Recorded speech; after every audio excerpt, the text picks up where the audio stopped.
Presento a César Gámez, bueno, ya lo conocen, ya ha participado en diversos foros, es socio de consultoría y cumplimiento fiscal de nuestra oficina de la ciudad de Guadalajara, y también nos acompaña Uriel Olvera. Él es socio de también consultoría y cumplimiento fiscal, pero él está en la Ciudad de México. Muchas gracias por acompañarnos y iniciamos, por favor.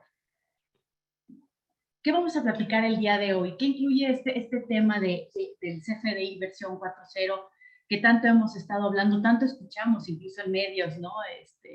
La constancia de la situación fiscal es necesaria o no, ¿no? Entonces, vamos a platicar un poquito acerca de todos los antecedentes, por qué se da este cambio a la versión 4.0, qué implica, ¿no? ¿Qué tenemos? ¿Cómo debemos de estar preparados? ¿Cuándo inicia esta vigencia de esta nueva versión? Los catálogos en materia de CFDI que debemos de considerar, los existentes, los que se han modificado y los nuevos catálogos que tenemos que emplear para el llenado, ¿no? de este nuevo CFDI. El procedimiento de cancelación, porque también, como ustedes conocen, ha cambiado este procedimiento desde inicios de este año. ¿Cómo lo tenemos que hacer con esta nueva versión y la problemática que han enfrentado los contribuyentes para poder realizar este cambio, esta cancelación de comprobantes fiscales emitidos previamente, ¿no? El complemento de pagos, ¿no? El complemento de nóminas, porque todos ellos sufren ciertas adecuaciones, el CFDI de retenciones y pagos, y también vamos a dejar un espacio para platicar un poco de carta aporte, porque también sigue en vigor este tema y su entrada y la aplicación sigue todavía pendiente, ¿no? Entonces, sin mayor preámbulo, iniciamos entonces. Por favor, me ayudan con la siguiente lámina. Como les indicaba, debido a las reformas que se realizaron en el Código Fiscal de la Federación iniciando este año, se tuvieron también que hacer ciertas adecuaciones dentro de las estructuras de los FDI, ¿no? De la versión 4, e inclusive también debemos de considerar que estos cambios iniciaron el 1 de enero del 2022, y también debiéramos de estar considerando estas cuestiones, estas modificaciones a los FDI versión 3.3, ¿no? Si la estructura lo permite, ¿no? Entonces, con todo ello se modificó la estructura, ¿no? De los FDI, la estructura del complemento de recepción de pagos, el tema también de los comprobantes que amparan retenciones e información de pagos y de los CFDI de nóminas, ¿no? ¿Me ayudan en la siguiente, por favor? Ahora bien, estas reformas que hay en materia fiscal, ¿qué es lo que nos indica, no? Primero, las reformas nos dicen que los contribuyentes que realicen también enajenaciones al extranjero, e inclusive que sean, bueno, exportaciones de productos, se deben de emitir los FDIs que amparan estas operaciones, aun y cuando a través de ellas no se enajenen los bienes, o sea, realicen estas operaciones a título gratuito, ¿no? Entonces, vamos a ver que en virtud de esta reforma vamos a indicarles que hay unos nuevos conceptos, unos nuevos campos en materia de exportación que hay que completarse en el llenado de estos FDI versión 4, ¿no? También, todos ya hemos estado escuchando esto, ¿no? Que se adicionan requisitos respecto del nombre, razón y denominación social del emisor del comprobante, ¿no? Y también se adicionan requisitos sobre la razón, nombre, denominación social, código postal, y así como el uso que se le va a dar al receptor del comprobante. Todo esto fueron reformas que se realizaron en el Código Fiscal de la Federación. ¿Y cómo me afecta todo esto? ¿Y cómo lo traducimos ahora sí que en materia de CFDI versión 4.0? Si me ayudan con la siguiente, por favor. Gracias a la siguiente. Ahora bien, decíamos, oye, ¿cuándo inició en vigor esta nueva versión, ¿no? Del 4.0, tenemos actualmente la versión 3.3. Actualmente están coexistiendo estas dos versiones. La versión 4.0 inició su aplicación y su vigencia a partir del 1 de enero del 2022, pero es válido que coexistan ahorita, podemos estar recibiendo y emitiendo CFDIs versión 3.3, pero también versión 4.0, ¿no? Sin embargo, a partir del próximo año, de enero de 2023, la única versión que será válida será la versión 4.0. Déjenme comentarles que ahorita estoy viendo que hay dudas y demás. Todo al final de la presentación dejaremos un espacio para preguntas y respuestas. Si quieren formular sus preguntas a través del chat o la sección de preguntas y respuestas, y con todo gusto al final estaremos dando respuesta a todos los cuestionamientos que se nos planteen. Si no nos alcanza el tiempo, pues con gusto los contactaremos posteriormente vía correo, ¿no? Para darles respuesta, ¿no? Entonces, tenemos estas dos versiones que están coexistiendo al día de hoy. Todos saben que teníamos supuestamente la entrada forzosa de exclusivamente a la versión 4.0 a partir del 1 de julio. Sin embargo, la semana pasada, ¿no? Nos dimos cuenta y amanecimos con que nos daban oportunidad hasta el 1 de enero del 2023, e inclusive estuvimos un par de días nosotros todavía con la incertidumbre como contribuyentes si solamente era la versión 4.0 del CFDI. Recuerden que tenemos los complementos, ¿no? Si también se tenía la duda si los complementos también postergaban su vigencia, su obligatoria, ¿no? Su inicio de vigencia a partir del 1 de enero del 2023. Entonces, actualmente ya está en vigor desde el 1 de enero de este año la versión 4.0, coexiste, como repito, la versión 3.3. Sin embargo, a partir del próximo año únicamente podremos emitir la versión 4.0, ¿no? Y esta misma suerte la siguen los complementos, ¿no? Los complementos de nómina, los complementos de retención, de retenciones o de pagos, ¿no? Entonces, ahora bien, ¿qué cambios son los importantes? Vamos a ir viendo a detalle todo esto, ¿no? El primer cambio en la estructura de los FDIs, ¿no? Y de datos, no tanto estructura, porque esta ya la tenía, ¿no? La estructura de los FDI de versión 4.0, es que debemos incorporar el nombre, la denominación y razón social del emisor del CFDI. Si ustedes recordarán, este requisito hace años era esencial, o sea, no podíamos deducir un comprobante si el emisor no incorporaba su nombre, su RFC y demás. Sin embargo, ese requisito se eliminó del Código Fiscal de la Federación, pero se reincorpora este año, ¿no? Entonces, ya no solo basta con el RFC, sino que debemos de tener el nombre, denominación y razón social del emisor del CFDI, ¿no? También otro campo que se vuelve obligatorio es el nombre, denominación y razón social, régimen fiscal del receptor del CFDI, ¿sí? Esto es muy importante. Y ahorita mis compañeros me van a ir ayudando a ahondar y a profundizar sobre cada uno de estos temas. También debemos de incluir, es un campo obligatorio, el uso del comprobante del CFDI. Si recordarán, teníamos la opción, ¿no? Oye, por definir, no sé cuál uso le va a dar el receptor del comprobante. Ahora se nos permite, se nos obliga a incorporar este dato, y no por definir, ya no existe esa opción. Debemos de poner una opción real y eso nos tiene que compartir el receptor del comprobante, ¿no? Entonces, hasta aquí estos temas parecieran sencillos, ¿no? Donde yo les digo, oye, pues hay que meter el dato del receptor, ¿no? Con su nombre, denominación, régimen fiscal, el domicilio, que es el código postal. Para todos estos efectos se tuvieron que actualizar los catálogos de códigos, ¿no? Y van a ser campos que serán validados para la emisión de un CFDI. ¿A qué me refiero con esto? Que si yo incorporo un dato, un nombre, un RFC o un el régimen fiscal o el código postal y no coincida con la base de datos que tiene el SAT, pues yo no voy a poder emitir ese CFDI.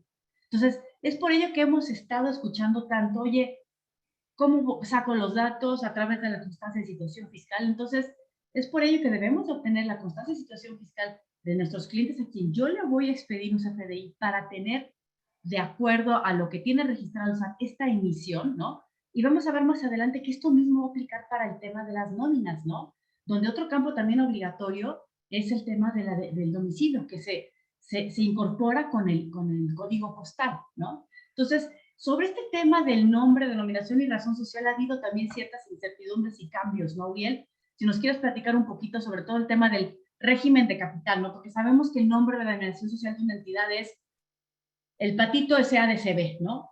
Sí, El régimen de capital es SADCB. ¿Se incorpora, no se incorpora? ¿Qué tipo de caracteres se pueden utilizar? Si nos ayudas con esto, Uriel, y nos platicas un poquito qué ha pasado desde que se emitió esta regulación de la versión 4.0, las guías, sí, el esquema, ¿no? sí, de acuerdo. Aquí lo que considero que no ayudó de inicio es que cuando nace el CFDI 4.0 y el SAT publica las guías, el 31 de diciembre, tanto de el CFDI en general como la emisión de comprobantes al público general, cuando habla de esta sección del nombre del receptor nos refería tanto al nombre como al régimen societario. Pensamos SADCB, SDR, LDCB. Y así viven las guías por algún tiempo. Posteriormente, el SAT hace una actualización de estas guías y precisa estos campos. Y entre las precisiones que realiza y los ejemplos que incluyen sus guías es el excluir el régimen societario. Sin embargo, han estado circulando las dos versiones y llegó a generar confusiones tanto a nivel de los PACs como a los mismos contribuyentes. Ahora, ¿cómo estamos al día de hoy? Al día de hoy, como está la guía, nos refiere que solo debemos incluir el nombre, denominación o razón social, pero sin el régimen societario. O sea, esto es sin el SADCB, el SDRLCB. ¿Y por qué es así? Consideremos que también a partir de esta versión 4.0, el, el SAT pide que se hagan nuevas validaciones en la emisión del CFDI. Y entre esas validaciones está el campo nombre, denominación o razón social. Entonces, ¿qué sucede? Que al momento del proceso de timbrado, si nosotros quisiéramos incluir el régimen societario en el campo del nombre, estaríamos imposibilitados de emitir el CFDI. De esta forma, al día de hoy queda claro que el campo de nombre, denominación o razón social debe ser excluyendo el régimen societario. Ahora, si nosotros nos vamos a consultar la cédula de identificación fiscal, de igual forma, veremos que el SAT hace esta segmentación. Entonces, si bien desde un punto de vista legal pudiera ser discutible el excluir el régimen societario del nombre del contribuyente, para efectos fiscales vamos a ver que el CFDI debe incluir solo este concepto sin el SADCB, el SDRLCB o lo que corresponda. Pero sí Gracias, fue Uriel. una evolución que se da en el transcurso de estos 6 meses. Y tocas algo muy importante, que no solo hay que revisar el anexo 20, ¿no? Hay que revisar las guías, ¿no? O sea, ¿qué elementos deben de tomar los contribuyentes, Uriel? Bases de, ¿no? de información. Y también si nos platicas, oye, se ponen mayúsculas en minúsculas o mezclado mayúsculas y minúsculas, este tipo de campos, ¿qué hacemos aquí? Actualmente, como está señalado en las guías, nos habla de solo mayúsculas. Incluso es otro cambio que sucede en estas versiones que publica el SAT de las guías. Creo que el gran tema del SAT es que no actualizó la fecha de la versión. Entonces estamos trabajando en una versión 31 de diciembre de 2021. Pero también es uno de los cambios. En la versión anterior veíamos esta mezcla de mayúsculas y minúsculas y en la versión nueva vemos que todo lo refiere en mayúsculas en este campo. Perfecto, Muriel, muchísimas gracias.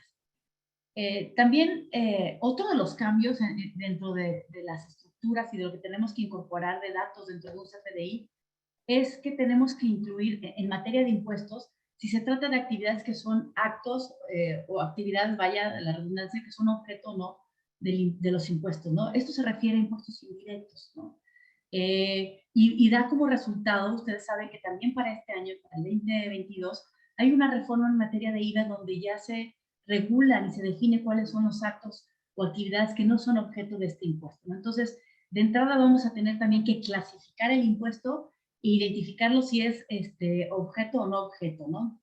Entonces, este es un cambio relevante y ahorita más adelante, dentro de los catálogos, vamos a identificar cómo se puede observar este tipo de opciones que tienen los contribuyentes ahora para seleccionar esta sección, ¿no? También se adiciona un campo para señalar si el comprobante ampara mercancías que se van a destinar a la exportación. Entonces, básicamente son estos cambios que son relevantes y como ya indicaba yo anteriormente, ¿no? Para poder validar todo esto, vamos a tener que hacer uso de información que sea fidedigna. ¿Cómo nos podemos constatar de esta información de las personas a quienes nosotros les vamos a emitir los comprobantes fiscales?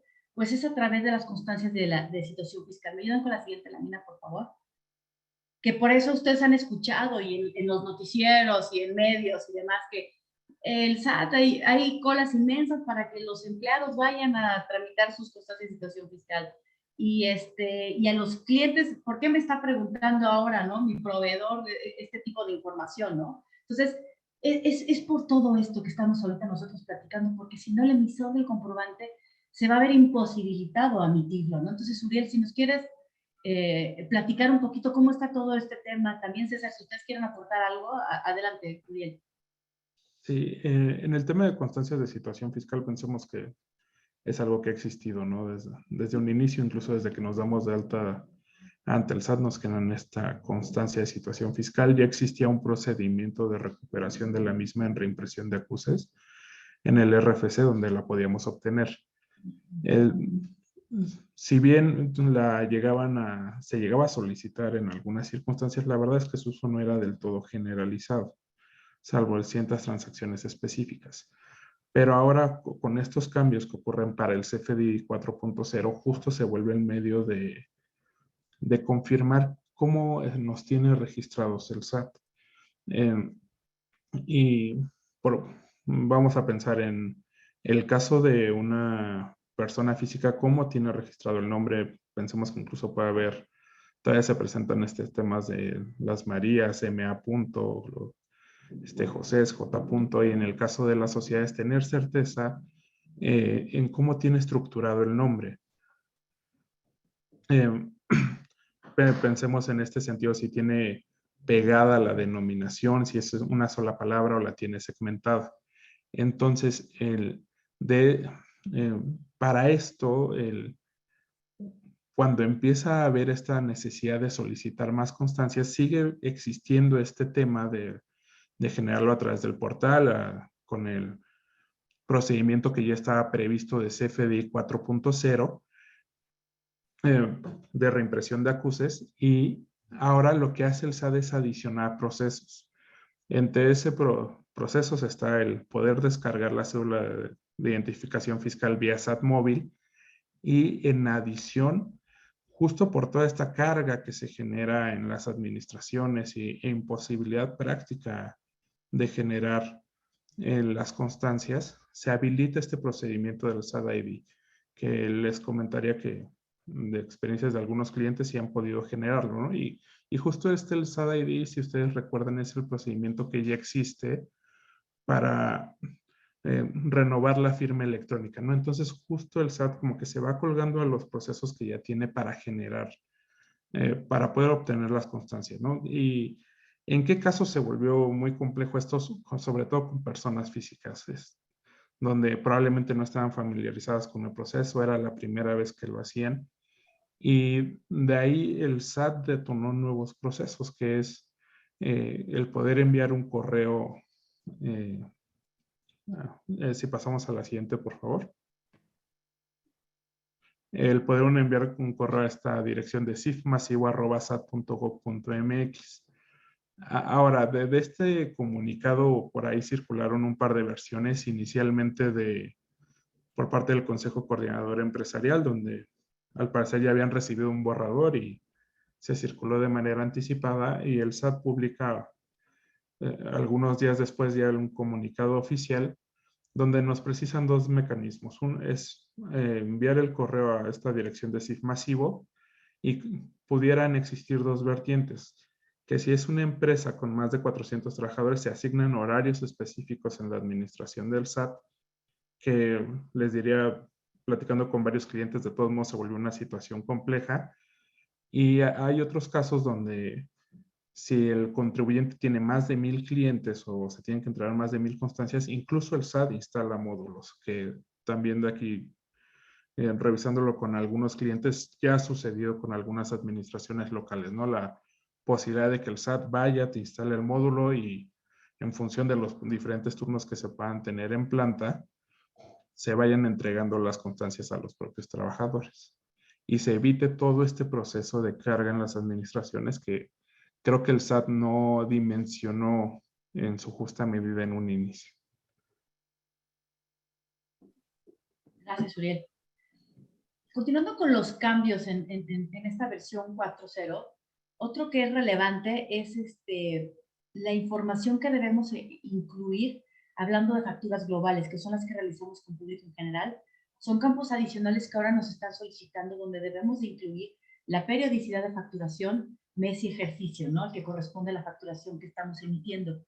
¿Por qué esto es relevante? Recuerden que este tema de la periodicidad de la facturación era a discreción del contribuyente, ¿no? si lo factura semanal, diario, mensual, ¿no? Entonces, es un dato que ahora nosotros como emisores, si realizamos este tipo de facturación al público en general, debemos de incorporar, ¿no? Otro elemento que se adiciona dentro de la propia estructura del CFDI es la sección de a cuenta de terceros, ¿no?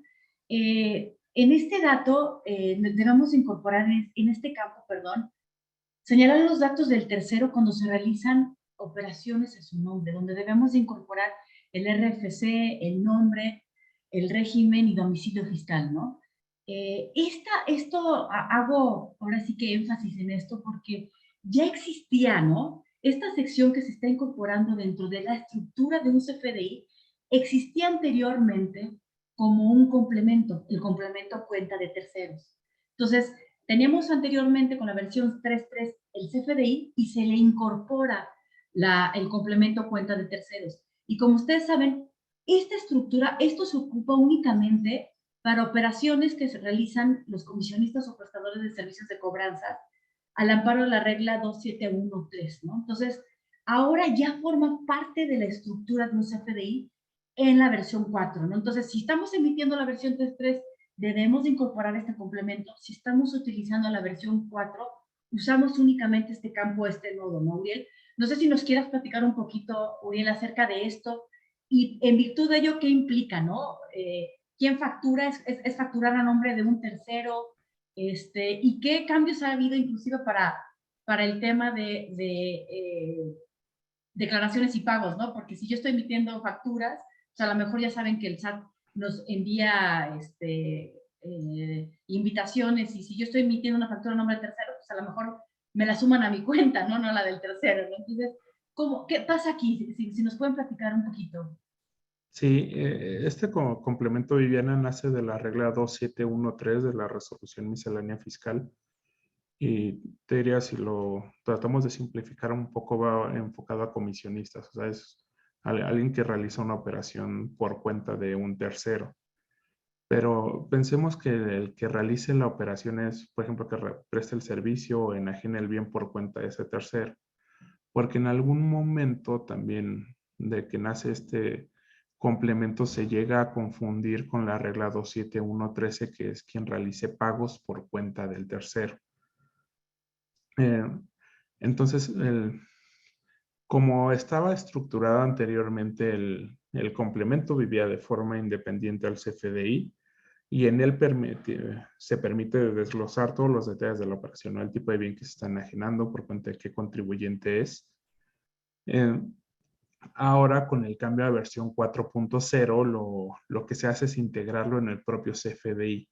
Y ya con esto les diría que queda claro que la intención del SAT no es que se utilizara este complemento por cuenta de terceros para efectos de la regla 27113, ahora 712, que es pagos por cuenta de terceros, que en su momento habrá un complemento adicional. Entonces, pensando que nosotros realizamos una operación por cuenta de alguien más, las preguntas que surgen inmediatamente es, bueno, ¿ese ingreso a quién se le ve reflejado? Si nosotros consultamos las bases del SAT, el ingreso se le verá reflejado a la persona o al contribuyente que emitió el comprobante, no por cuenta de quien emite, sino quien lo emitió realmente. Sin embargo, ya en los procesos de conciliación que existen en el nuevo aplicativo de pagos provisionales, que también ha tenido diferentes cambios y ya parte de integrar ingresos a partir de CFDIs, nos permiten conciliar estos conceptos de tal forma que quien emitió el CFDI pueda disminuir los ingresos que no corresponden a su operación, dado que esté emitiendo el comprobante por cuenta de un tercero, y a su vez el contribuyente al que realmente corresponde a la operación pueda reconocer ese ingreso en la determinación de sus pagos provisionales. Entonces, yo creo que dentro de los cambios este es afortunado porque sí había llegado a un punto donde se había distorsionado demasiado el uso de este complemento y ya nos permite tener certeza de su uso. Sí, de acuerdo. Gracias, Uriel. Y sí, es importante tener bien soportar este tipo de operaciones y las vamos a estar realizando, ¿no? Con los contratos, ¿no? con el tema de que se presenta adecuadamente a los pagos provisionales, porque seguramente si estamos utilizando este complemento o esta sección nueva dentro de un CFDI, seguramente tendremos invitaciones o revisiones por parte de la autoridad, ¿no? Y debemos de tener todo adecuadamente sustentado, ¿no? Otro tema también, si me ayudan y no, regresamos, por favor. Habíamos platicado que uno de los requisitos era el tema de incluir el nombre, denominación y régimen fiscal también del receptor, ¿no? Del CFDI. Sin embargo, cuando nosotros vemos las modificaciones al Código Fiscal de la Federación, no sé si también quieran profundizar un poquito sobre esto. ¿Estamos obligados o no a incorporarlo? ¿Qué pasa con este campo que también ahora supuestamente el esquema lo maneja como un campo obligatorio, ¿no, Uriel?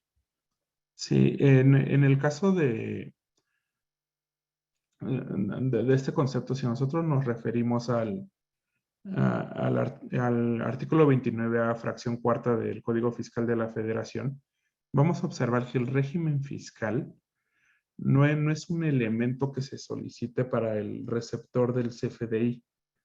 Entonces, aquí la primera pregunta sería, bueno, si no me lo solicita el Código Fiscal, ¿lo debo de incluir?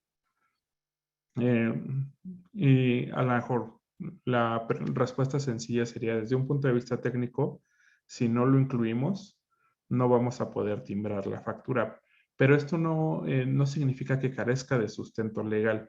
Si nosotros ahondamos tanto en el artículo 29 como en el artículo 29A del Código Fiscal, vamos a ver que, por ejemplo, desde la fracción 3 del artículo 29, así como la fracción novena del artículo 29A, existe esta posibilidad de que el SAT solicite requisitos adicionales a los que establece nominalmente el código.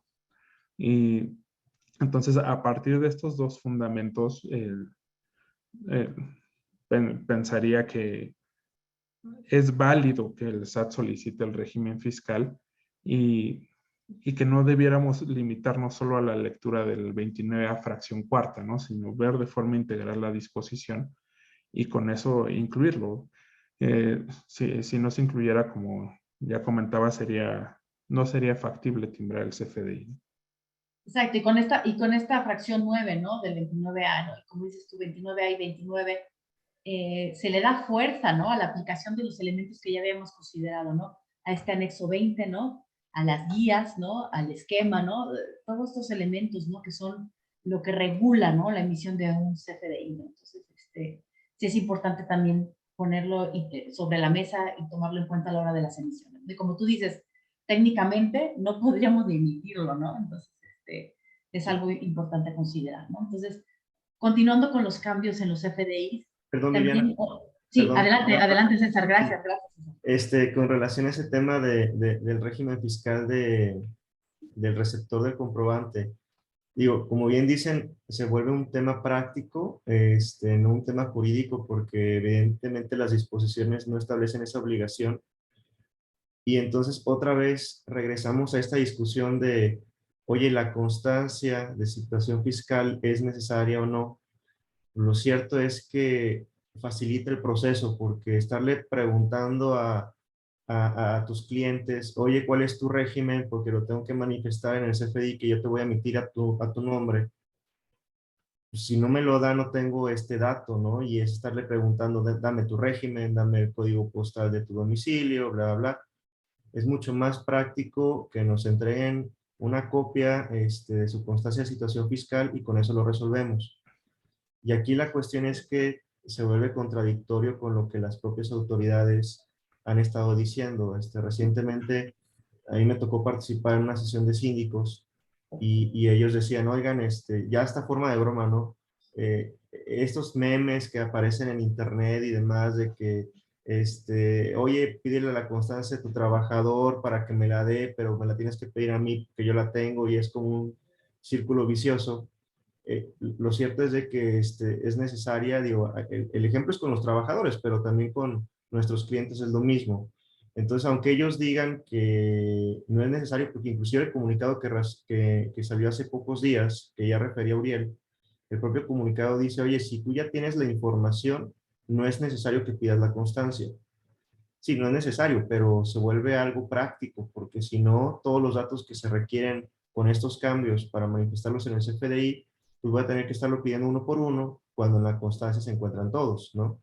Sí, Entonces, es un poco contradictorio, es un poco complejo, y creo que también en donde vamos a tener problemas es en el caso de personas físicas, porque ¿qué régimen voy a poner cuando sabemos que las personas físicas tributan por canastas?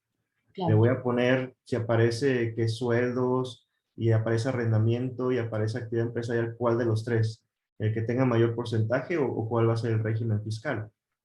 sí, y yo creo que sobre este punto que comenta César, ¿qué implicaciones podría tener eso en la deducción de cara a una revisión del SAT? Y aprovechando también comentarles que, o sea, todos los procesos que ha determinado el SAT en relación con las constancias va enfocada a personal, a temas de nómina.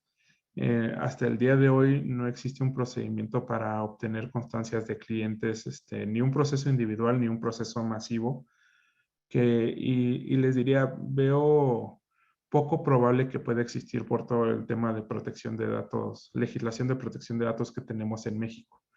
Entonces, hasta el día de hoy, de cara a los clientes, el mecanismo de obtención de las constancias es que ellos lo entreguen, ¿no? Ya sea vía física, vía correo electrónico, pero no como proveedores que nosotros podamos ir a hacer alguna consulta.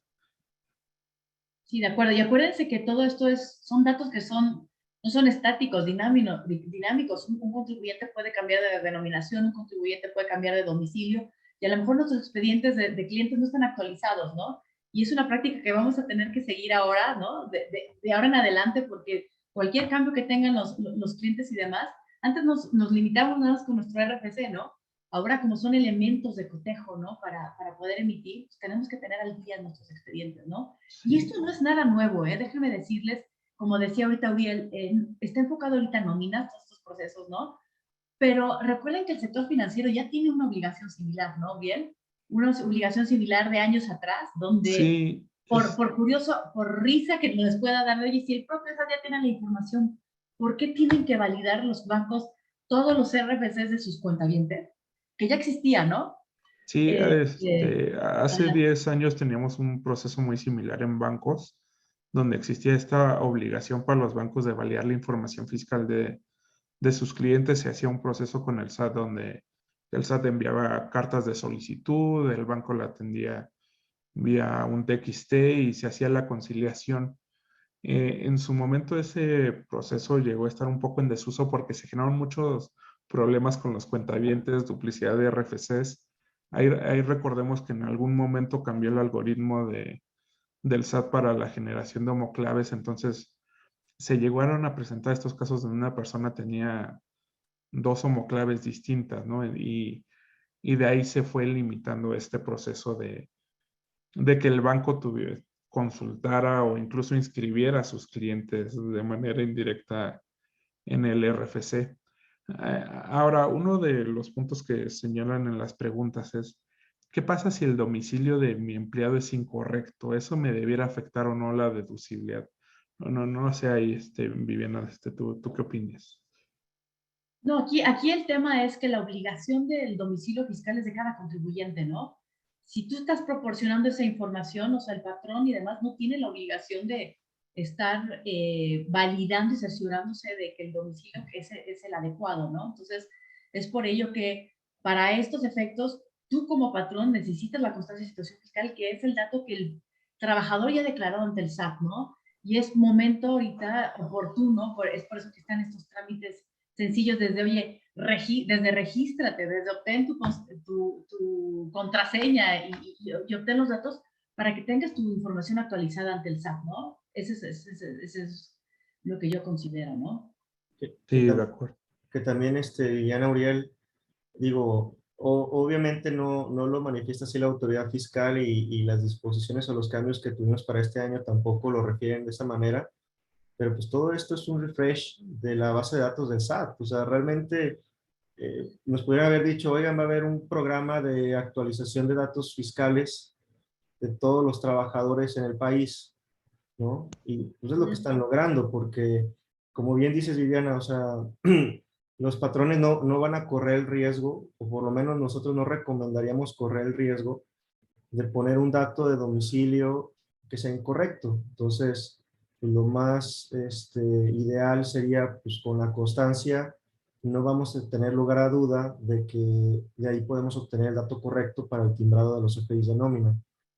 Entonces, por eso es que se ha vuelto tan controversial y tan complejo toda esta situación, inclusive pese a que ya tenemos la prórroga hasta el próximo año, la propia autoridad continúa con estos horarios especiales de fines de semana recibiendo trabajadores en las administraciones durante este mes de junio, por lo mismo, ¿no? Sí, claro. Así es. Sí, sí, es todo un tema que están enfrentando los contribuyentes. Y además de todo eso, todavía hay más cambios que tenemos que incorporar, ¿no?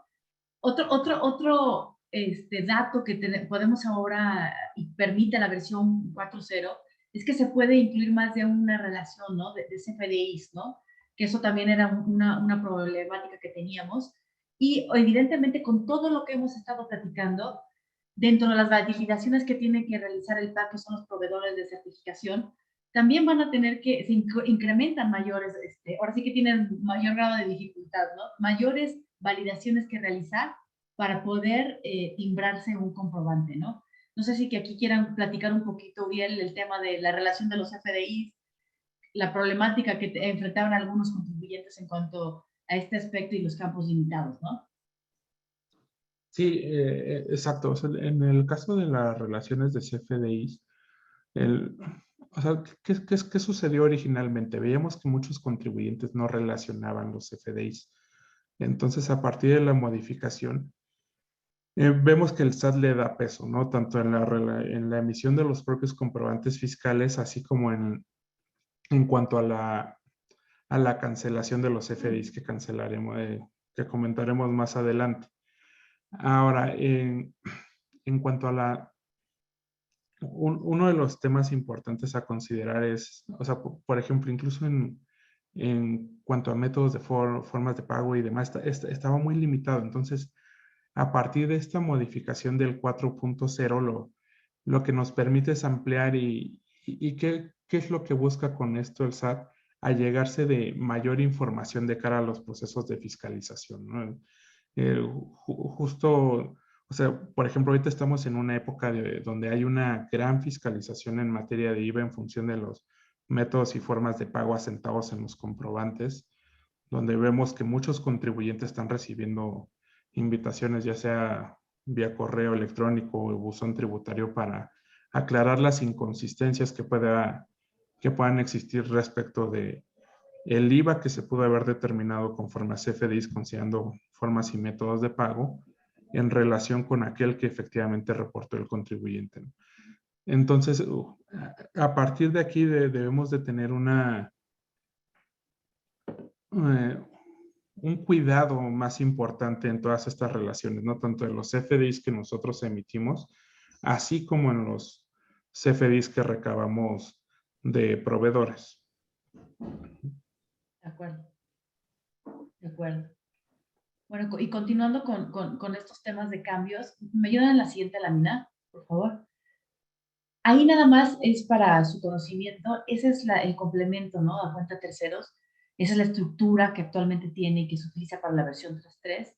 Y en la siguiente lámina van a ver cómo es la versión 4, 4.0. ¿Me ayudan con la siguiente, por favor?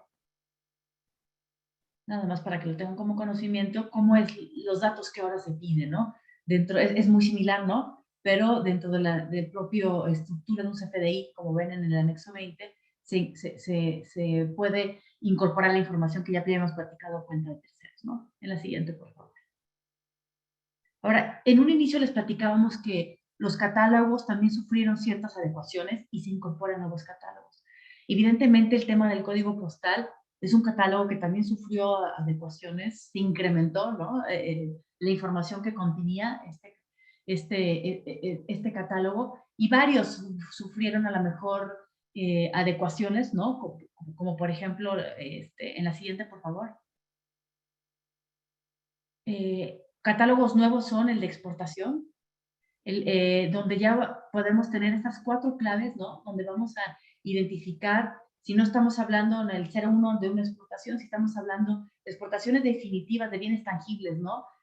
Con los cuales se utiliza la clave A1, o estamos hablando de las exportaciones temporales, o también, ¿no? De las definitivas distintas a clave A1, ¿no? Cuando no existe también enajenación en términos del código, ¿no? Entonces, esos son los catálogos nuevos que estamos incorporando. El objeto del impuesto que ya les había platicado yo, ¿no? Donde tenemos ahora 3 claves adicionales, ¿no? Donde podemos identificar si es una actividad que es no objeto del impuesto, donde sí es objeto del impuesto, y otro punto importante, la 03, sí es objeto del impuesto, pero no es obligado al desglose. Y aquí los contribuyentes que realizan operaciones que están sujetos al IEPS les puede sonar familiar, ¿no, Uriel? Si nos quieres platicar un poquito qué pasa aquí, y que va a servir también para control ahora con las invitaciones que recibimos del SAT, cuando somos contribuyentes del IEPS y que no coincide, oye, tu CFDI dice esto, tu contabilidad dice esto y tú declaraste esto, ¿no? Entonces, ¿qué pasa aquí, Uriel? Sí, aquí recordemos que el IEPS es complejo, ¿no? Probablemente los impuestos más complejos que tenemos en la normatividad mexicana desde su propio régimen cedular.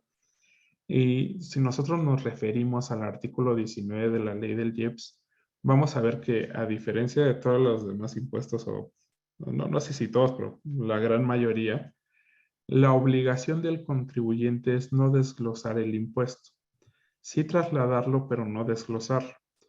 Entonces es por eso que, por ejemplo, si nosotros compramos alimentos con un alto contenido calórico en en alguna tienda de conveniencia, no nos van a desglosar el IEPS, aunque sí lo estén trasladando. De igual forma, en ciertas operaciones de hidrocarburos, nos van a trasladar el IEPS, aunque no lo veamos desglosado en el comprobante, porque así nace la obligación en el artículo 19. Y este mismo artículo 19 refiere que solo en aquellos casos donde la contraparte sea contribuyente del IEPS y en esa canasta específica, habrá que, incluso tendrá que entregar su constancia de situación fiscal y solo en esos casos se le desglosará el IEPS. Entonces, si nosotros vemos el acercamiento del SAT, o sea, justo sigue trabajando en el desarrollo de CFDIs para que se vuelvan una base de información y de fiscalización. Entonces, como bien comentas, de cara a futuros procesos, ¿qué va a suceder?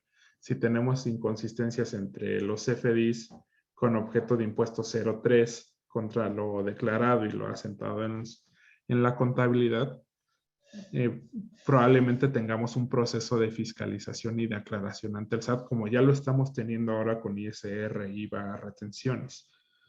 Y de la mano, entonces, si nosotros lo vemos como contribuyentes, ¿qué implica para nosotros? Reforzar los procesos de emisión de CFDIs para estar alineados con estos nuevos requisitos y sobre todo vigilar esas consistencias en la información, porque de otra forma vamos a seguir teniendo estas cargas administrativas que se presentan hoy en día en la atención de procesos de invitación y de fiscalización en general del SAT. De acuerdo.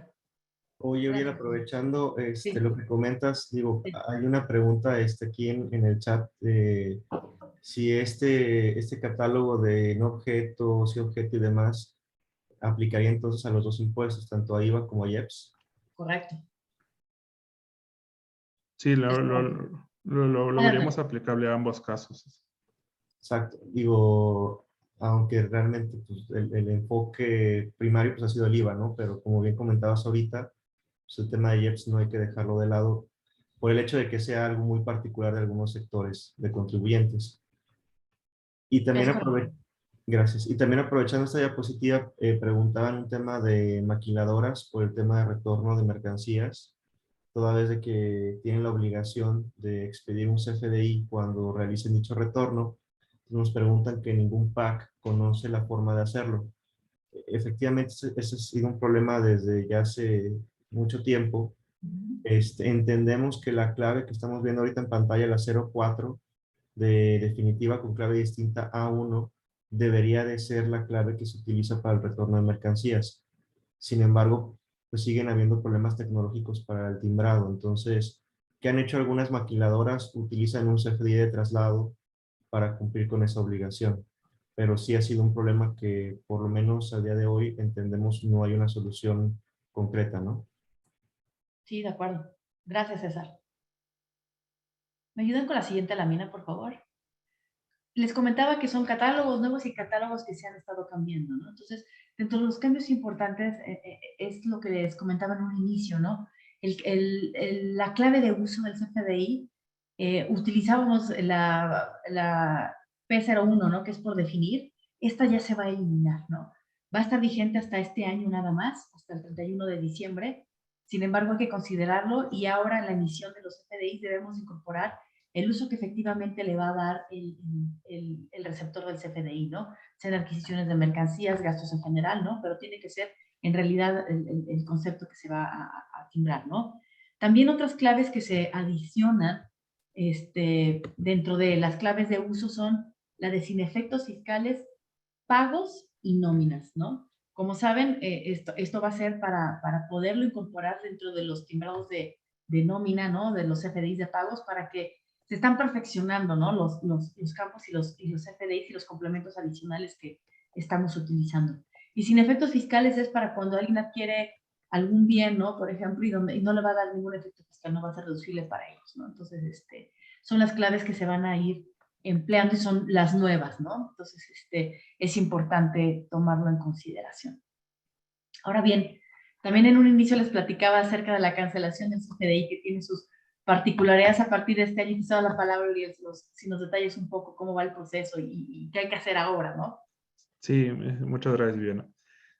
Si ustedes recuerdan, este tema de la cancelación de CFDIs fue terrible y probablemente de los que más hizo ruido de cara al cierre fiscal del ejercicio anterior y el inicio de este ejercicio, porque dentro de las disposiciones nuevas del Código Fiscal es que los CFDI solo se podrían cancelar dentro del mismo ejercicio al de su expedición.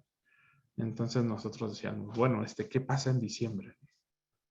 En diciembre yo genero CFDIs y sé que de mis procesos de cobranza probablemente sean de 30, 60, 90 días e incluso durante este periodo de enero a marzo como parte natural de la operación se cancelen operaciones. Y de inicio era muy restringido esta nueva disposición por parte del SAT que solo nos dejaba hacer las cancelaciones dentro del mismo ejercicio. De ahí se hace una modificación vía la resolución miscelánea fiscal y se flexibiliza en el sentido de que la cancelación la podremos realizar a más tardar en el mes en que se va a presentar la declaración anual, que si nosotros lo vemos de una forma lógica, tendría consistencia con las disposiciones fiscales, ¿no? De cumplir requisitos antes de la presentación de la declaración anual. Pero uno de los temas que es súper relevante en cuanto a cancelación de CFDIs es el contar con la justificación, soporte y documentación de esa cancelación. O sea, no basta con cancelar el documento, sino debemos tener documentado el por qué se está realizando este procedimiento. Que si bien podríamos decir ya era parte de un proceso que nosotros debíamos de seguir como contribuyentes, ¿qué sucedía en la práctica? Podía haber errores en la emisión de CFDIs, errores en el proceso de timbrado, en la interacción de sistemas y pues hubo un tiempo en que se cancelaban a diestra y siniestra comprobantes fiscales. Esto se ha ido depurando incluso por los mismos procedimientos de fiscalización del SAT, donde uno de los parámetros de fiscalización que tiene la propia autoridad en sus radiografías es qué porcentaje de CFDIs cancelados tiene el contribuyente, ¿no? Y que de ahí de manera informal en algunas administraciones nos han comentado de un 10%, ¿no? Aunque eso les diría, tómenlo con todas las reservas, ¿no? Cada administración tendrá sus criterios propios. Si pasamos a la siguiente, por favor. Ahora, ¿qué sucede? Entonces tenemos como este periodo hasta la declaración anual, donde nos dicen, bueno, vas a poder cancelar 2021 hasta antes de la presentación y ejercicios anteriores nos daban un plazo hasta septiembre de este año. Ya con la en la cuarta versión anticipada de la resolución miscelánea fiscal nos dicen, bueno, por todos aquellos ejercicios anteriores a 2022 podemos realizar la cancelación de los FDIs hasta el 31 de diciembre de este año. Entonces, si ustedes ven, ya nos dan todo el plazo de este ejercicio para realizar cancelación de CFDIs emitidos en ejercicios anteriores. Por ahí, obviamente han existido problemáticas en los aplicativos del SAT donde no han convivido bien los procesos de cancelación, incluso las claves de cancelación no nos han permitido cancelar en algunos casos, pero les diría que en términos generales hemos observado que el SAT ha buscado o ha ido solventando estas situaciones. Pues recordemos que aquí, o sea, para ubicarnos en el supuesto de cancelar o de esta facilidad que refiere la autoridad, sí debemos estar en esto o cumplir con estos 4 lineamientos que nos refieren, ¿no? Uno es presentar la declaración o las declaraciones complementarias dentro del mes siguiente al que sigue la cancelación del CFDI. Aquí a lo mejor la primera pregunta es, ¿qué sucede si una cancelación de un CFDI no me deriva en una presentación de una declaración complementaria? ¿Qué debiera hacer? Es de los puntos que quedan abiertos, ¿no? Y les plantearía un caso. Vamos a suponer que de un inicio el pago, los ingresos nominales de un pago provisional quedaron reflejados correctamente más allá de que no puede cancelar comprobantes. Debiera presentar un pago provisional complementario, no lo debiera hacer. Sería puntos que habría que ir revisando en función del caso en específico. Además debemos de tener buzón tributario activo, obviamente contar con la aceptación del receptor, no por el simple hecho que yo mande a cancelar un comprobante, ya va a estar cancelado.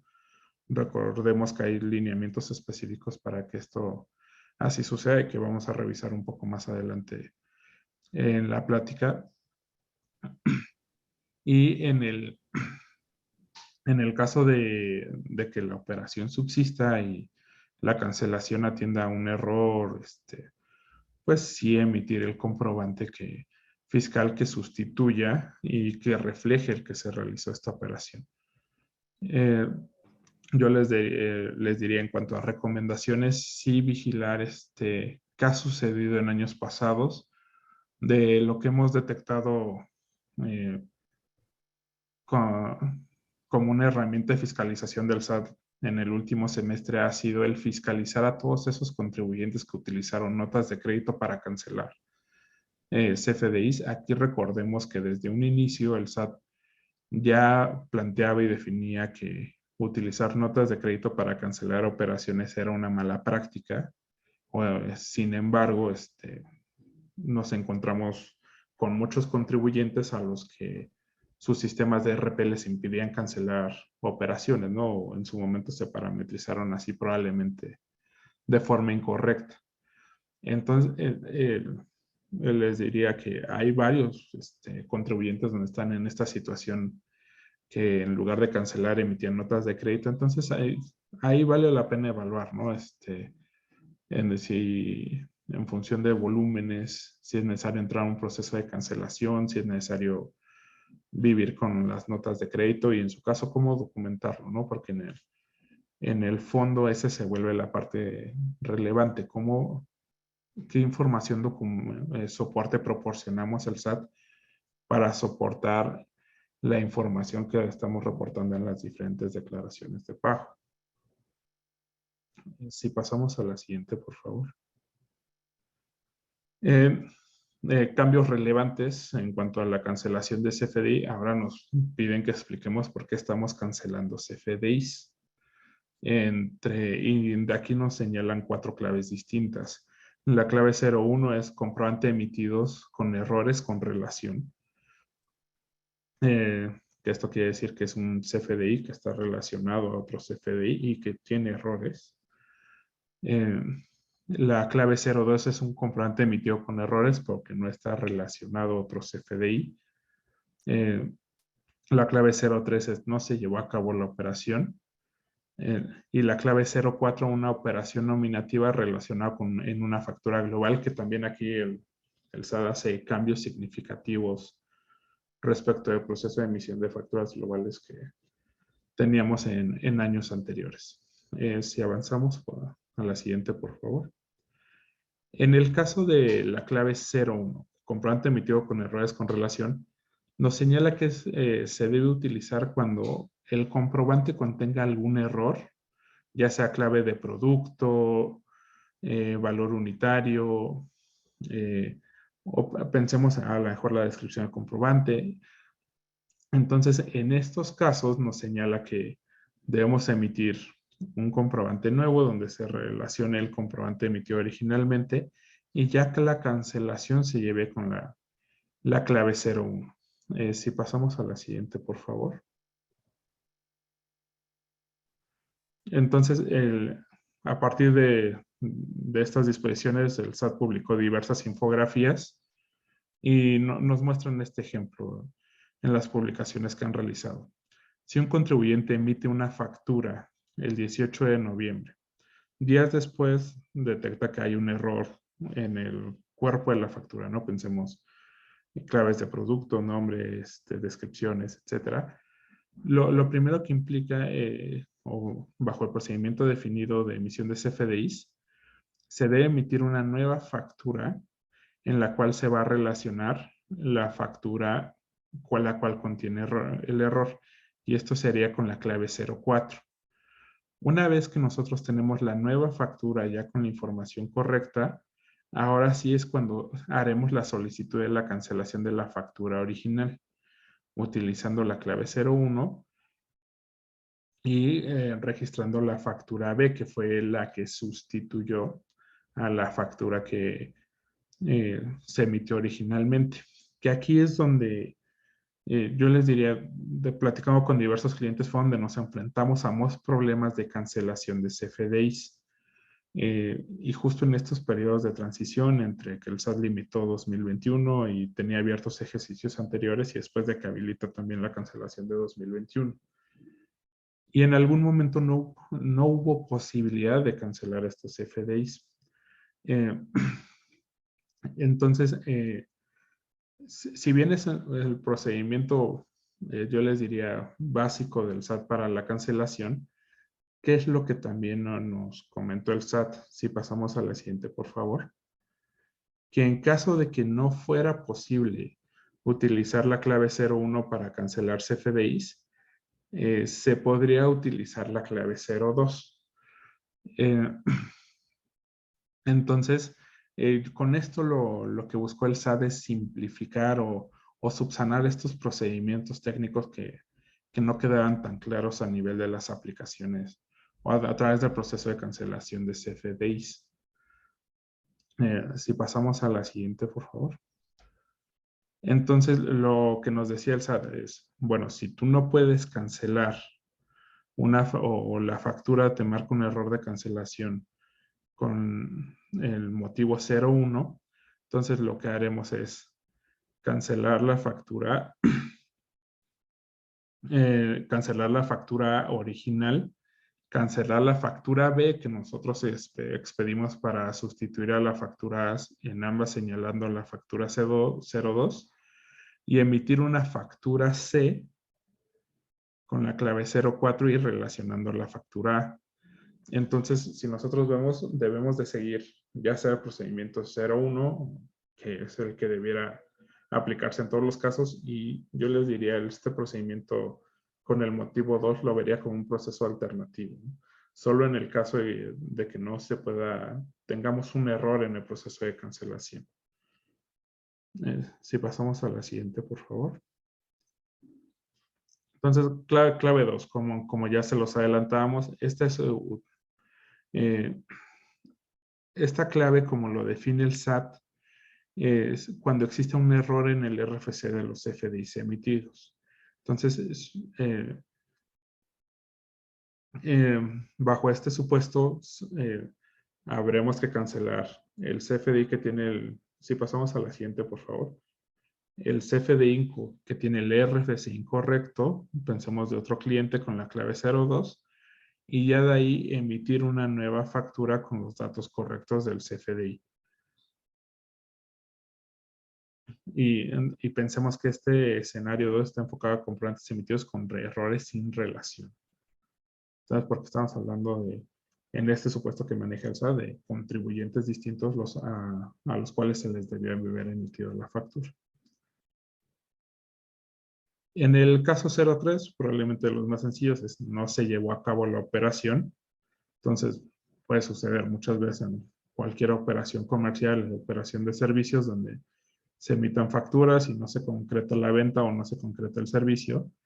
Entonces, en este caso se debe hacer el procedimiento de cancelación con la clave 03 y con esto ya tendrá certeza el SAT de que esa operación en específico no se llevó a cabo. Si pasamos a la 04, que es el comprobantes de factura global. Aquí, como les decía, es uno de los procedimientos que se modifica.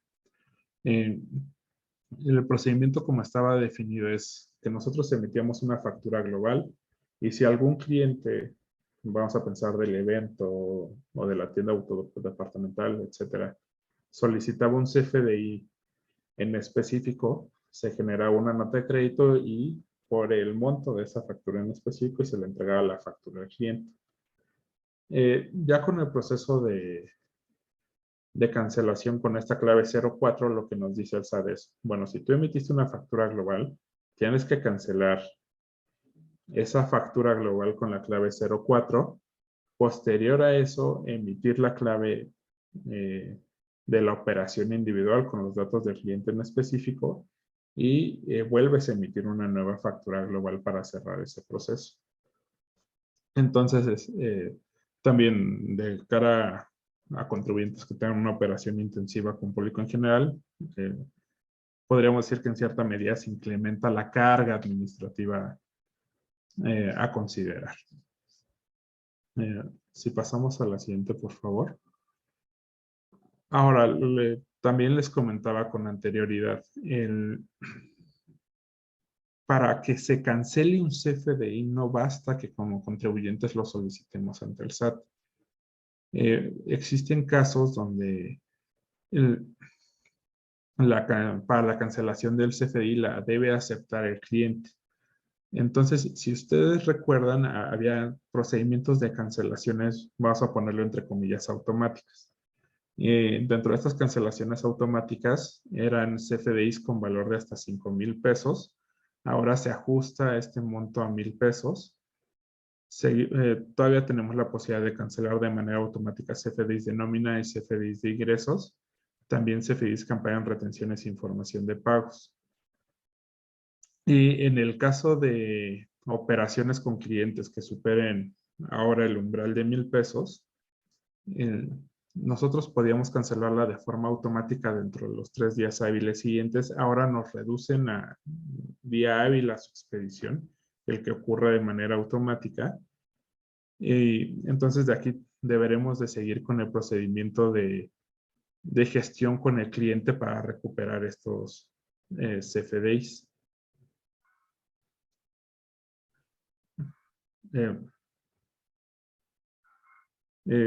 Ahora, siguiendo con el tema de complemento de recepción de pagos, te cedo la palabra, César. Gracias, Uriel. Vamos a tratar de avanzar un poquito más rápido en estos últimos temas, realmente para evitar la reiteración de los cambios que ya, pues bien ha comentado tanto Uriel como Viviana. Entonces, si avanzamos en la siguiente diapositiva, y así como ya referíamos que la nueva versión 4.0 está diferida su aplicación obligatoria hasta el 1 de enero de 2023, de igual forma ocurre con esos complementos como sería el de pagos con la versión nueva 2.0. Entonces, va de la mano tanto la nueva versión del complemento de pago como la nueva versión del CFDI de nómina.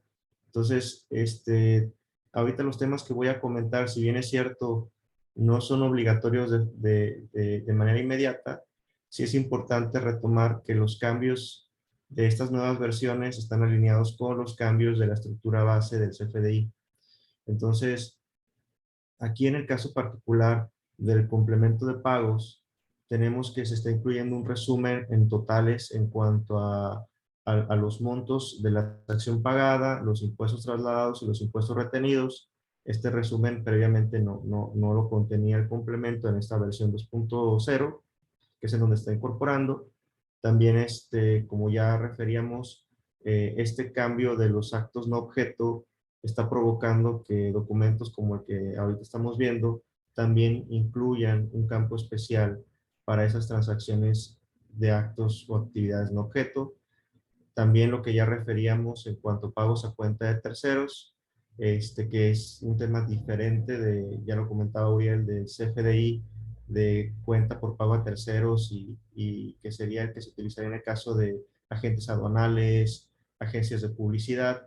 Ese todavía no lo conocemos al día de hoy. Este es un campo diferente. Y también algunas validaciones por parte de los PAC se está adicionando en el complemento de pagos. O sea, realmente son cambios no tan sustanciales, pero afortunadamente esto se está difiriendo también para el próximo año. Si avanzamos a la siguiente. Y este cambio que desde inicios de año lo estuvimos platicando con algunos comunicados que emitimos en la firma, solamente recordarles que disminuyó el plazo para la emisión del complemento de pagos. Previamente, hasta el año pasado eran 10 días naturales del mes siguiente, ahora solamente son 5 días. Y también recordar, ¿no? O sea, de alguna u otra manera no se le ha dado toda la importancia debida al complemento de pagos, porque también es cierto, la autoridad no ha sido muy enfática en procesos de fiscalización a través de estos documentos. Sin embargo, este documento, como cualquier otro complemento, si no se emite, técnicamente el CFDI origen estaría incompleto. Y si está incompleto, conllevaría un problema en la deducibilidad. Entonces, a veces lo dejamos de lado, creemos que no es importante, pero porque las autoridades no lo han utilizado en sus procesos de fiscalización. Cuando lo lleguen a utilizar, nos van a meter en un problema muy serio si no hemos estado expidiendo estos documentos, ¿no? Y también, aunque hoy los sistemas del SAT todavía no tienen la vinculación necesaria para el cruce, o por lo menos eso pensamos porque no lo han utilizado, posiblemente a lo mejor ya lo tengan en pruebas, pero aunque no tengan el cruce directo entre complementos de pago con el CFDI de origen, lo cierto es que en lo futuro vamos a ver procedimientos de revisión en materia de IVA con estos documentos.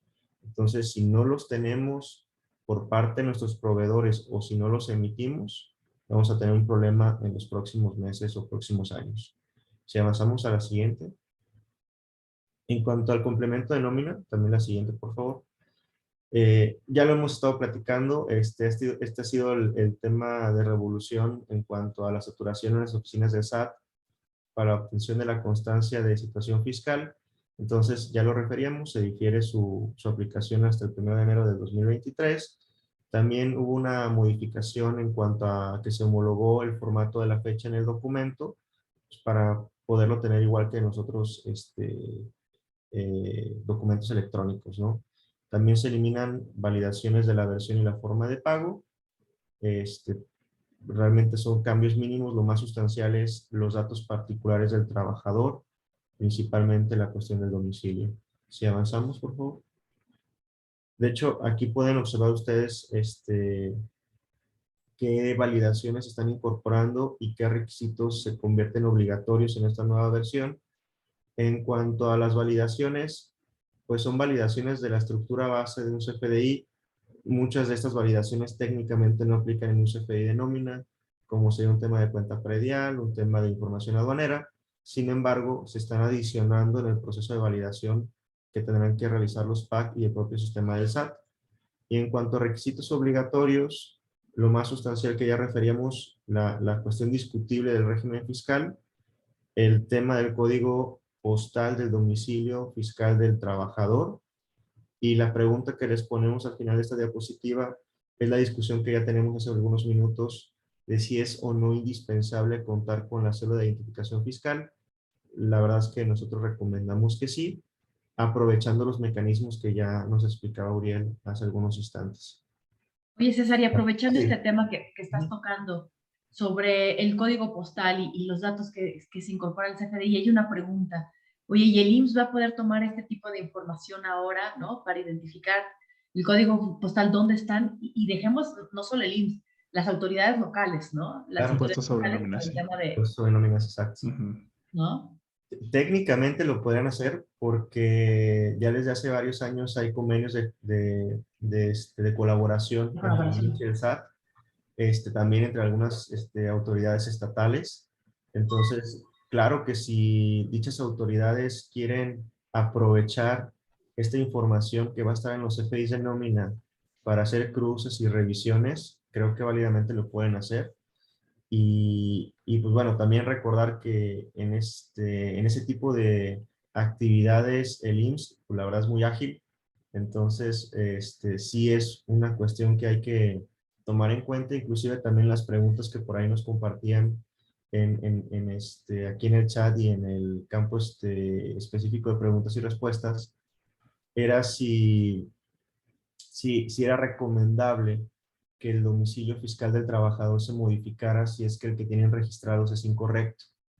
La verdad es que la respuesta es que sí. Lo ideal es que, aprovechando que se está logrando obtener esta información y de la validación de la misma, el trabajador se da cuenta, porque también así ocurrió por muchos años, que el domicilio con el que lo registraron posiblemente era de un patrón anterior, modificarlo y actualizarlo con el domicilio correcto para que toda la información sea compatible y coincidente entre sí.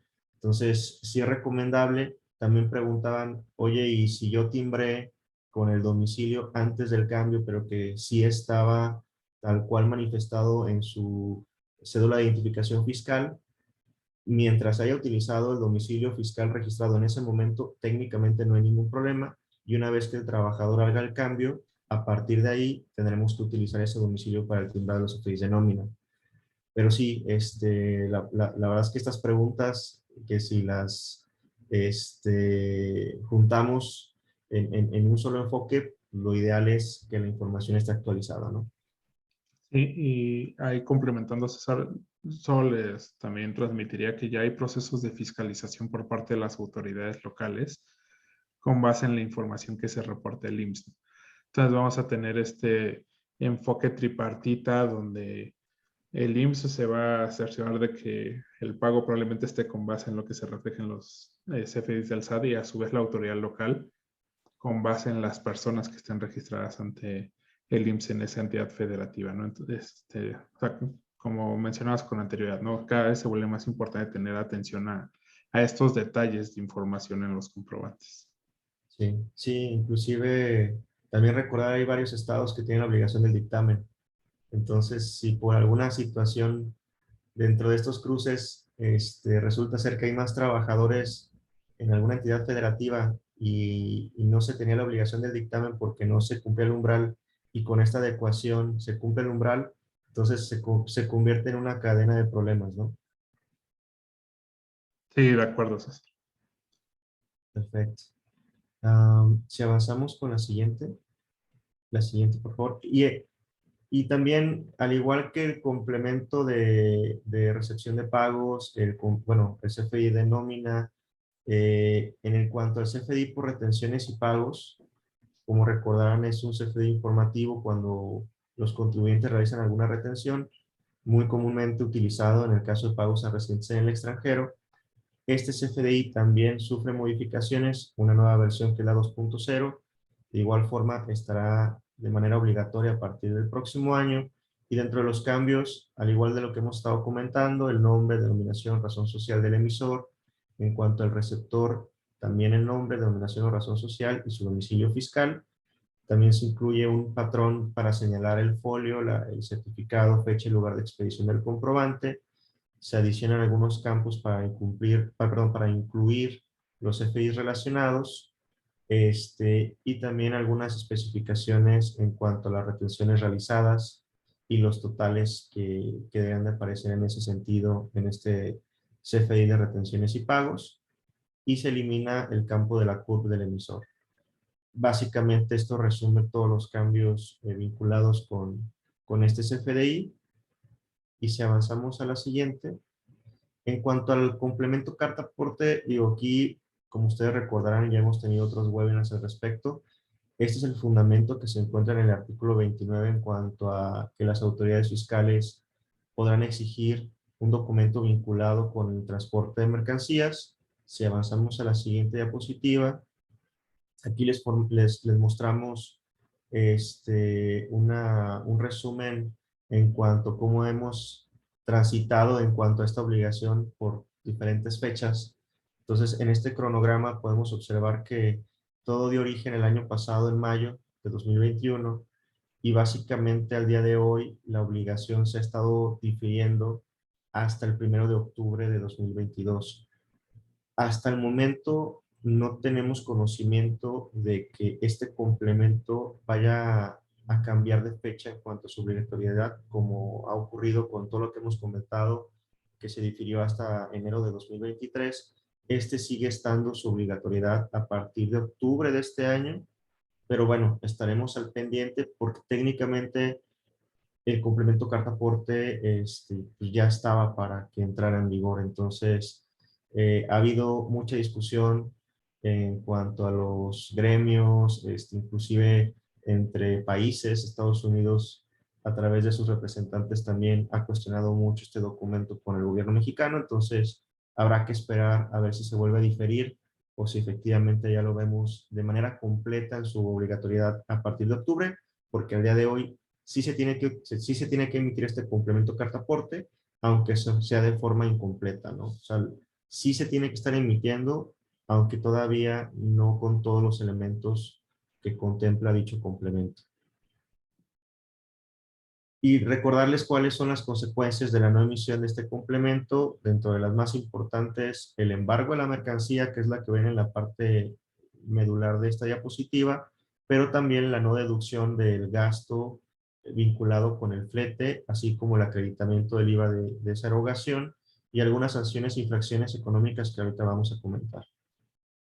En cuanto a sanciones, de todos los temas que hemos estado platicando el día de hoy, en cuanto a la falta de emisión del CFDI con sus complementos, tenemos una sanción que va de los 400 a los 600 pesos por cada comprobante fiscal que se emita y no cuente con sus complementos.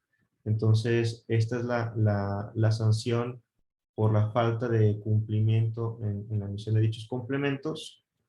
Si avanzamos a la siguiente, y con lo que comentaba Auriel del procedimiento de cancelación, esta sanción, la verdad es que depende del importe de la transacción, puede ser muy cuantiosa, porque es un porcentaje que va del 5 al 10% del monto del comprobante fiscal. Entonces, esto fue principalmente la razón por la cual se ha puesto mucho esfuerzo en tener cuidado en todo el procedimiento de cancelación y la justificación de que proceda dicha cancelación de CFDIs por la sanción que estamos viendo, y que afortunadamente pues tenemos un mecanismo que ya comentaba Uriel para poderlo realizar por los ejercicios anteriores a 2022. Si avanzamos. En cuanto al complemento de carta aporte, ya ahorita refería que también una consecuencia es la sanción económica, la cual puede ir de los 17,000 hasta los 97,000 pesos. En caso de reincidencia, las autoridades podrán clausurar preventivamente el establecimiento de 3 a 15 días.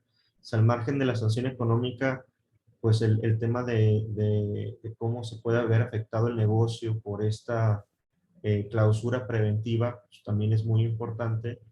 Y en el caso de personas físicas con actividad empresarial, la sanción va de los 1,490 pesos a los casi 3,000 pesos.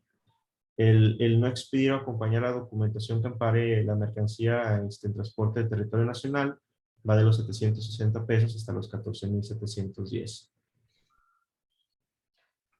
Y en materia aduanera, vinculado con el complemento de carta aporte, tenemos también una sanción que va de los 3,730 hasta los 5,590.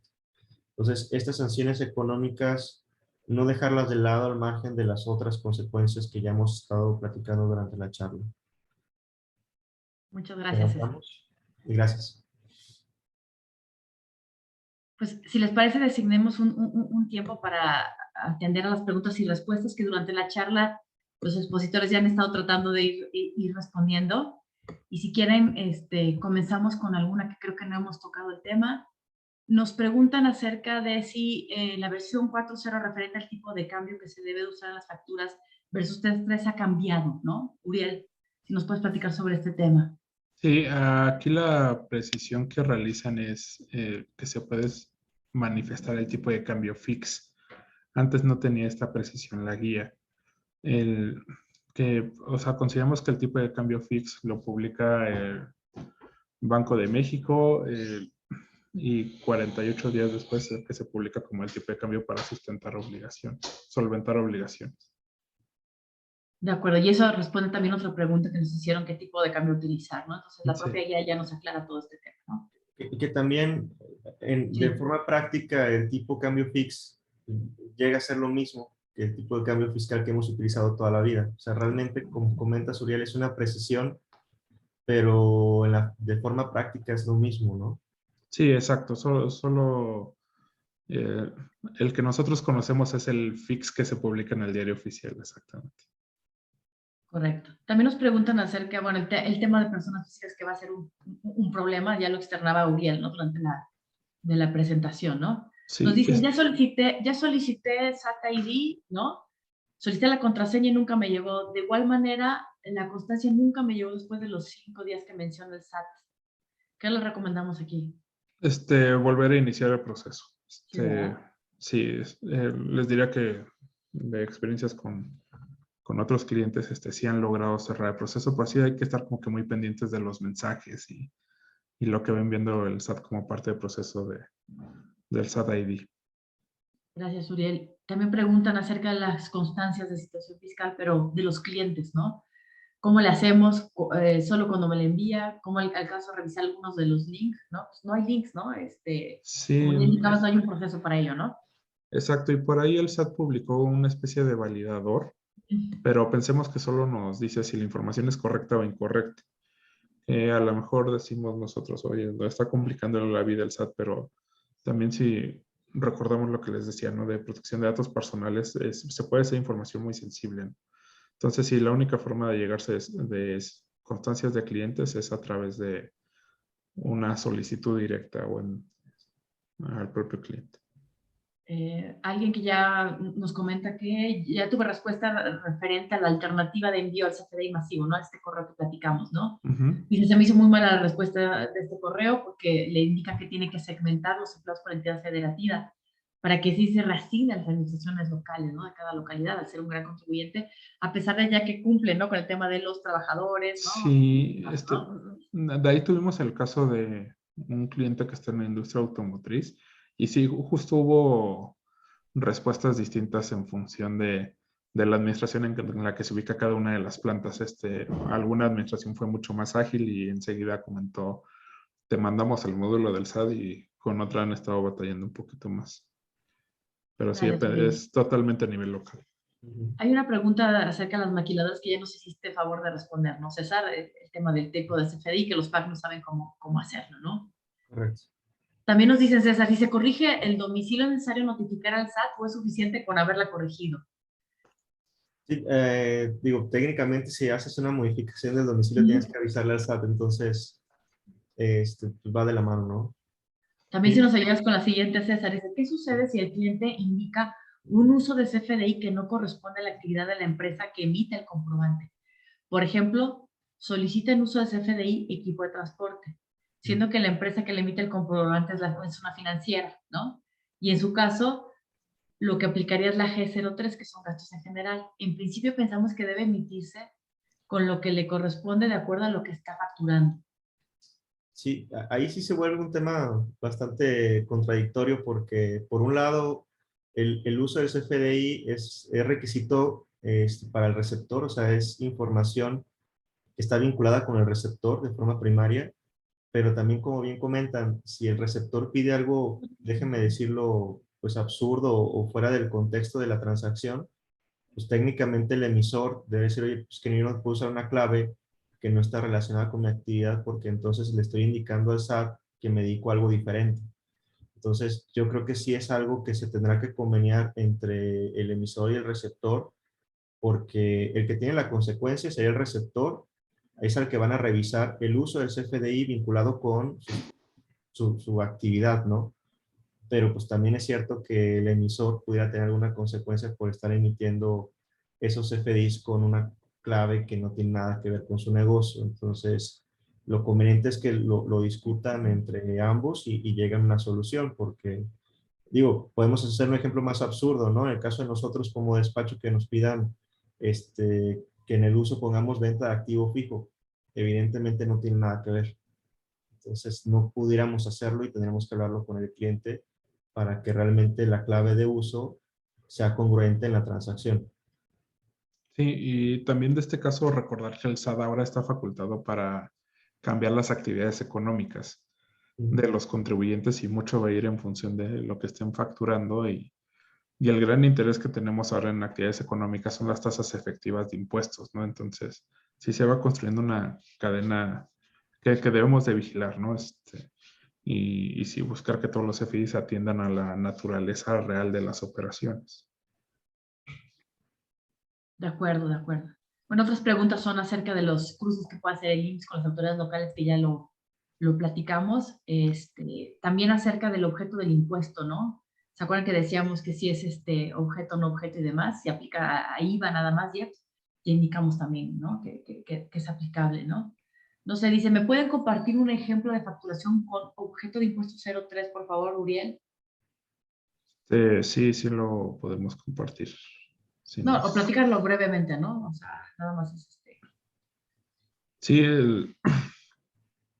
en cuanto al 0.13, o sea, consideramos que esto es no se lleva a cabo la operación, o sea, simplemente es una cancelación de la propia transacción, ¿no? Aquí recordemos que como parte de los procesos de tesorería, luego nos piden, o generalmente piden las contrapartes que se entreguen CFDIs y si por algún motivo se cancela la operación, entonces es en ese caso donde habrá que utilizar el 03, ¿no? Es donde de plano no se lleva a cabo, no se vende el producto o no se presta el servicio. Sí, digo, eso es muy común, por ejemplo, en el sector inmobiliario, ¿no? A lo mejor por alguna cuestión económica el proyecto se retrasa y ya se ha emitido el comprobante fiscal para el anticipo y demás, pues simplemente decir, sabes que cancélalo porque pues, ahorita no vamos a poder, ¿no? Ya sus consecuencias legales tendrá una cancelación de ese tipo en cuanto a la transacción, pero pues creo que sería un ejemplo muy claro de esa clave 03 que, como bien decía Suriel, pues es de las más sencillas del cumplimiento práctico, ¿no? Simplemente el cliente se echó para atrás, no quiere hacer la operación.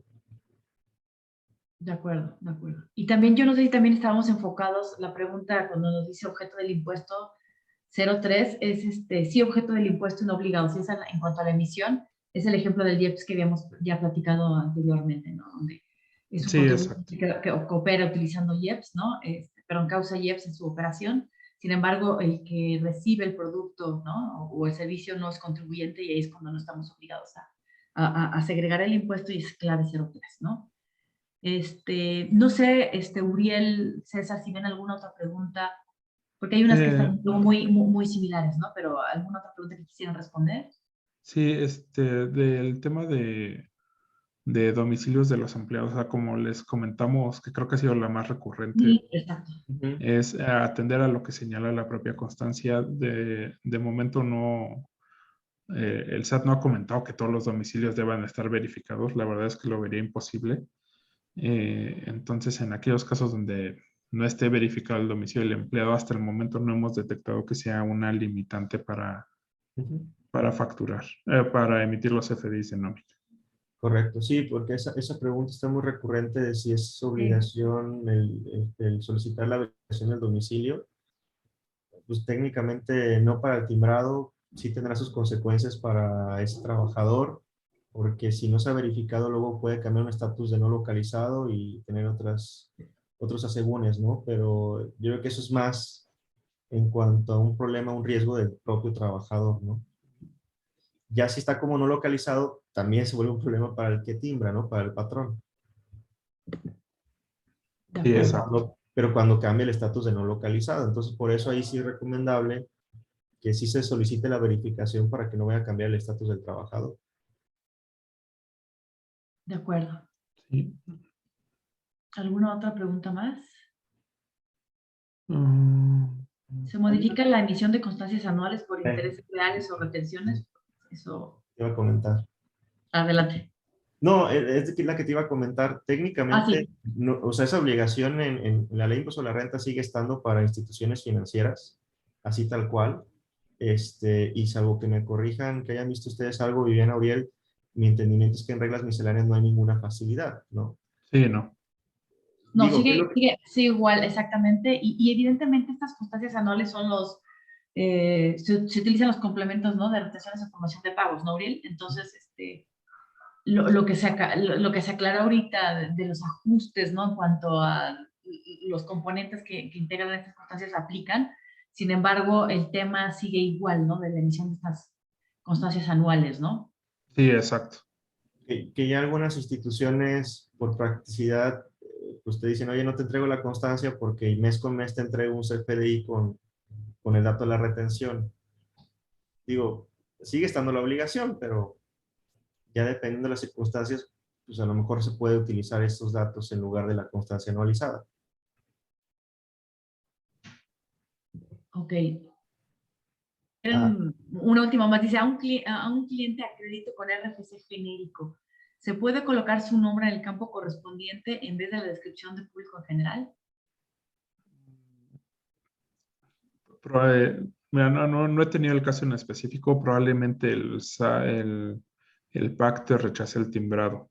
Como está previsto es que el nombre sea público en general, régimen fiscal 616 y el código postal el mismo el del lugar de expedición. Entonces, probablemente tengas un problema de timbrado que te diría